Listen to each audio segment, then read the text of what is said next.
हे फुले किमया 12 जूनला पेरलेलं आहे. आजची तारीख 13 सप्टेंबर आहे. अजून हिरवगार आहे. सोयाबीन चांगलं आहे. बघू आता किती उतारा लागतो. अजून 8-10 दिवस लागतील. त्याच्यासोबतच हे PDKB आंबा पेरलं होतं. फरक स्पष्ट दिसतो. PDKB आंबा पूर्णपणे पिवळं पडलेलं आणि तयार झालेला आहे. फवारा तेच PDKB आंब्यासाठी जे मारले होते तेच फवारे यालासुद्धा घेतले होते. पहिला फवारा प्रोफेक्स सुपर अधिक ट्रायकॉन्टनॉल अधिक अमिनो ॲसिड सीविड आणि फुलविक ॲसिडचा एक्स्ट्रॅक्टचं टॉनिक.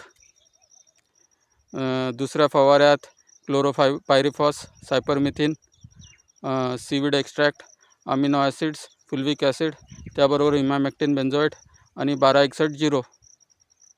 तिसरा फवारा जो घेतला होता तो आपण ॲम्प्लिगो प्लस प्रायक्सर आणि त्याच्यासोबत 0050 हा असा फवारा घेतलेला आहे.